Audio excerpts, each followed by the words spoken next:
Thank you, Mary, so much. That was so kind, and thank you all so much for coming. It's really a total honor for me to get to be back at Bard and be here with all of you, especially with so many people who were so formative in terms of the origination of this project and also eventually the development into the book. So it really means the world to me to be here with you guys. So what I thought that I would do is tell you a little bit about sort of the structure of the book and the story behind it, and then maybe read a little something about my own experience with Lyme, which ultimately is what drove this entire project. To put all of this in a little bit of context, I think many of us are actually a part of the Lyme community here tonight, but for those of us who aren't, Lyme disease affects almost 330,000 people in the United States every year. About 10 to 20% of those people will go on to display chronic symptoms of the disease. And those chronic symptoms are where a lot of the controversy and the politics around the diagnosis of Lyme sort of come out. And I was first diagnosed actually when I was 7 years old. I lived with the disease through middle school and through high school. And I didn't come to terms with how political this was and didn't really see how political this was until my senior year of high school when I displayed my first symptoms of neurological Lyme. And at that point, I was basically told by some of the best doctors in the world that it was impossible that I was suffering from Lyme and that it was all sort of in my head. And unfortunately, that's something that patients of this disease hear all the time who are dealing with this. And I think what interested me so much about this sort of landscape was that it's not just numbers of people who are caught in this crossfire, it's actually people themselves. And I wondered what the impact of such a polarized landscape in terms of the medicine and in terms of the science, what impact did that have on the people who are actually living with this, on their identities and on their sort of sense of self, their relationships, things like that. I'm no scientist and I'm no doctor, so I'm not the right person necessarily to talk about how we can move forward in terms of science and medicine, but I was really interested about the people and the people who were living with this. So when I was here at Bard, I was encouraged to sort of explore that idea. And I started by interviewing other patients who were dealing with chronic and persistent tick-borne illness because I was so terrified to sort of put pen to paper about my own experience with this. And as I talked to more and more people in the area from around the world, I was amazed at sort of the amount of suffering and the scope of suffering that so many of these people went through and dealt with every day. And hearing those stories really inspired me to ultimately put pen to paper about my own experience with, of course, the help and encouragement of my senior project advisors who are here today. But once I did that, it started to take some really cool shape, and I was lucky enough to ultimately develop it into the book, and the book has developed even into a bigger platform for people with chronic illness in general to share their stories and think about the way that illness and disease affects our sense of self and our identities as individuals, as people sort of moving through the world.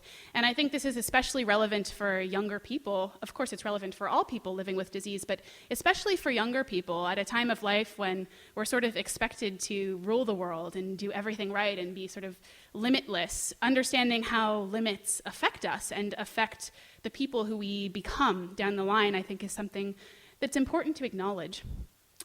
So to tell you a little bit about the book tells my own story with Lyme, which again started about in 1998. It works to tell a number of other patient stories with Lyme. And the way that it does that is I actually transcribed my interviews and conversations with people word for word, and then cut out questions or things that didn't feel as quite relevant to the story to tell the story. So every chapter and every patient that is featured in the book tells their story completely in their own voice, and that was really important to me because I was actually just speaking to some of the seniors who are working on their senior projects, and this idea came up about turning those people into characters, and that's something that I really had absolutely no interest in doing. I wanted this to be a really authentic telling of their experiences and of the way that this controversy and also disease affected the people who they became. And that's really what the senior project was when I started. It was those two first sections. And then as I worked to develop the book, it became a little bit bigger than that. I did a series of interviews with doctors and some researchers as well to get a better understanding of what it was that was really driving this political controversy, what were some of the perspectives behind it, and also had a really interesting conversation about whether or not objectivity is even really possible in terms of the way that we talk about and think about Lyme. And then the final section is a section that hits really close to home for me because it actually really started here at Bard, and I was really encouraged to start thinking about the subject matter here at Bard. What the final section works to do is talk about the way that we as a culture view illness and what we can do to sort of change the patient experience of illness. And I work a lot with Susan Sontag and her writing. And what she does is she looks at diseases like HIV or diseases like cancer, where years ago we spent a lot of time blaming victims rather than focusing on creating progress for those victims of disease. And once we started to empathize in those patient experiences, and once sort of our culture and our society got behind them, there started to see some real change and progress. And though there's amazing work being done in terms of in the Lyme world, in terms of the number of people who are being infected with every year, there isn't the amount of progress that ultimately I think that we'll need to see. So I hope that sort of thinking about Sontag and thinking about the way that she thinks of illness, if we can start to get behind this diagnosis and this group of people, perhaps we'll start to see some real change for them as well. So that's sort of the structure of the book, and I thought I would read for you actually something from the very beginning that much of this chapter I actually wrote as my senior project here at Bard, and what it talks about is the experience of feeling those neurological symptoms for the first time. I think a stigma that's often attached to patients who deal with persistent Lyme is that they're sort of overdramatic or that they're looking for a chronic Lyme diagnosis. But when this first started happening to me, I had no idea what neurological Lyme was like. I had lived with Lyme for years at that point, but it was almost entirely, my symptoms were almost all physical. And to feel these symptoms come on was a really terrifying experience for me. So I thought I would read a little bit from that and then hopefully open for questions. The chapter, if I can find it, is called Spinning Out of Control. It started in June of 1998. I was 7 years old. At our home in New York, my younger brother Connor and I were outside in the sun playing some silly game that involved ripping grass from the ground to cover each other's legs. I remember laughing amidst showers of green when suddenly the game changed. Instead of burying me, Connor started clearing the grass off of my legs with a determination I didn't understand. Frustrated by this rule change, I tried to clear his legs too, but he stopped me, pointing to a large red rash on the side of my thigh, an angry red circle with a swollen center. Though we didn't speak, we both understood that our game was over. Within a week, I found myself sitting on a leather couch in a doctor's waiting room with my younger siblings. There was a big teddy bear staring at us from the other side of the room, who wore a lime green t-shirt that had a picture of a bug crossed out, like a no smoking sign. And I remember wondering what kind of bug that teddy bear didn't want around. I looked down at the magic marker tracing of my rash, a reminder of the bullseye that had faded days before. The only proof of its existence was the red circle drawn onto my thigh, retraced every night before bed. My siblings and I were all given blood tests. Back in the waiting room, I asked the receptionist what kind of bug was on the bear. "It's a deer tick," she told me, as she casually held the door open for a man and his wife. The man carried the woman through the door. Her head kept falling away from his shoulder as if she were too weak to hold it up. Her veins showed through her skin, and she was so thin I could see her bones through the clothes hanging off of her body. The receptionist just smiled, as though everything was normal. The man placed the woman limp into a chair across the room. I remember looking away but then looking back, focusing again on her, waiting to see if she would move or smile, but our parents pushed us out the door before I could see if she came to life. It's been 16 years now since that day. I miss the time before then, when the words Lyme disease were still relatively meaningless to me. Following that doctor visit in the summer of 1998, 3 of my siblings and I were diagnosed with Lyme, a disease that was already part of my family's vernacular, as the same doctor, Dr. Bernard Raxlin, had diagnosed my father with Lyme only a few months earlier. After our diagnoses, my siblings and I completed the standard course of 6 weeks of antibiotics. My father had also completed his. By almost all medical standards, we were cured, but our bodies insisted on playing devil's advocate. 10 years later, I fell in love in the spring of 2008 and forgot I had ever felt pain. The parts of my body that had always been heavy suddenly felt light, and everything that was once difficult for me was now easy. When my father accepted a job in Boston that June, our move didn't fully resonate with me until we started packing up our home.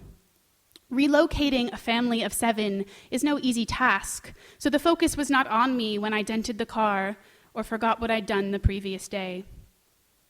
By that time, Lyme disease was something I thought I knew very well. I knew the type of pain it caused.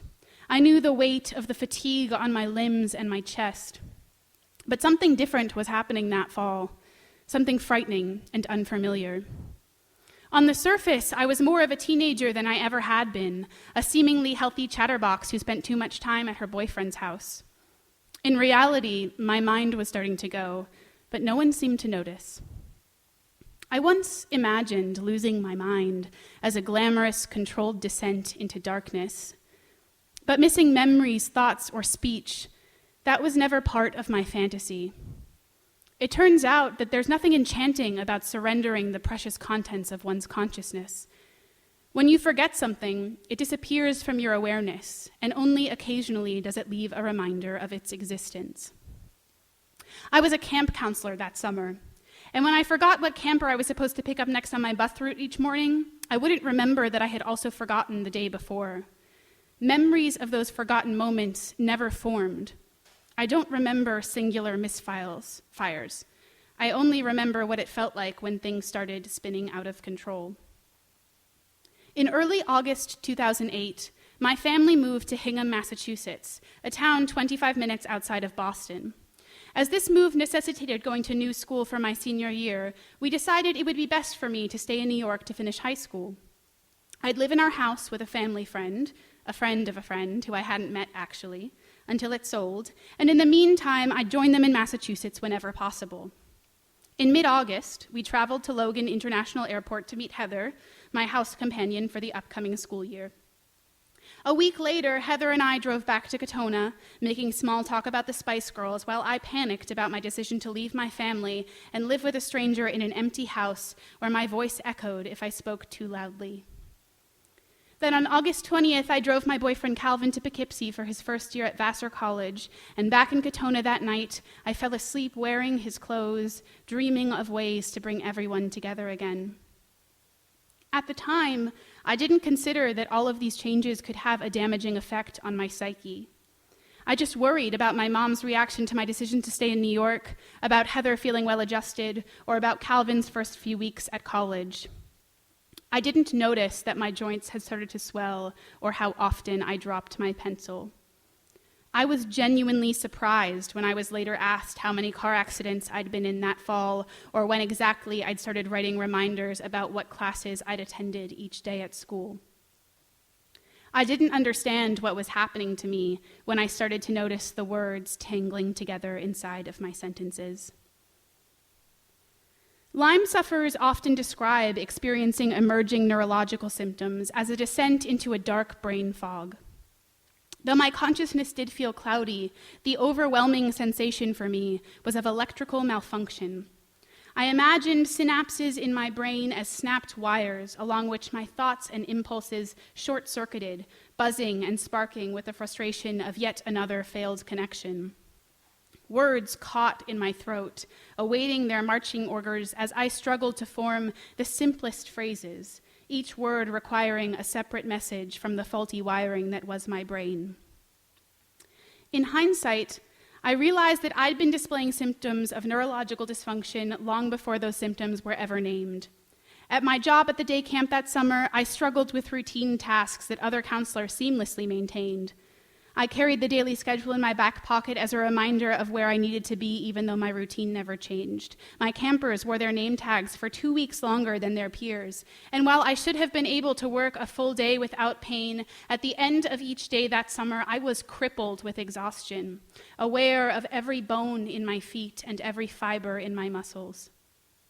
During the month of August, I was in 6 minor car accidents, one on the moving day drive to Massachusetts.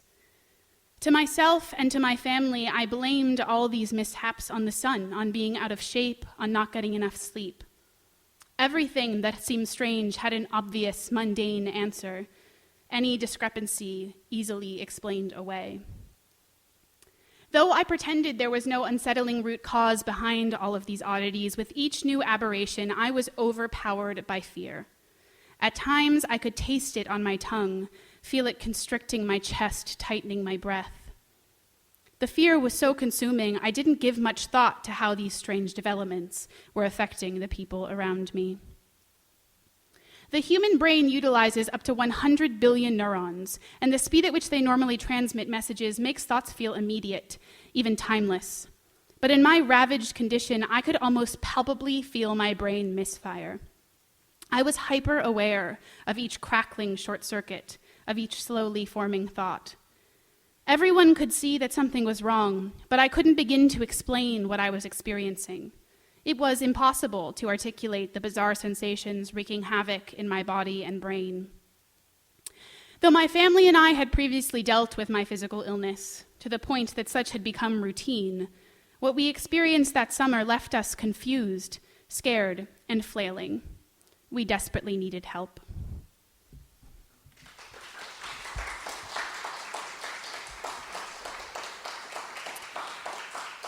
So, ultimately, what happened after that experience was we were just outside of Boston and went to see some of the best doctors in the world there. And again, I was told that it was impossible that I was suffering from Lyme or any other tick-borne infection, and that I was actually having a mental breakdown in response to my parents' move, that I was regressing to a point of infancy.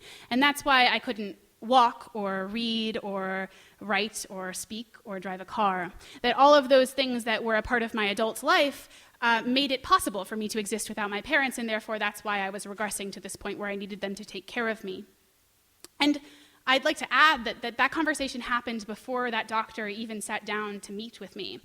He had about an hour conversation with my mom and had made the diagnosis before I even entered his office. And unfortunately, that's something that is happening to patients across the country all over the world. It wasn't until a few months later that I was tested again for Lyme and for some of the co-infections that are often associated with Lyme, and I still tested positive for Lyme, Babesia, Bartonella, and also ehrlichiosis. And many of those co-infections at that point had not yet been treated.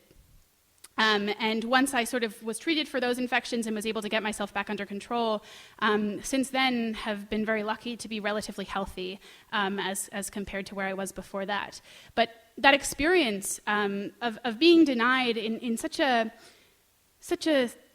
concrete way, of letting any other sort of possibility being even allowed into the conversation was incredibly traumatic for me. And I really struggled to talk about my experience with Lyme at all after I left high school and came to Bard. I would lie when friends asked me where I had been the previous year or what my high school experience was like. I would flat out lie to them because I was so terrified that in articulating my experience, I would not be believed. And we'd be considered to be, basically crazy.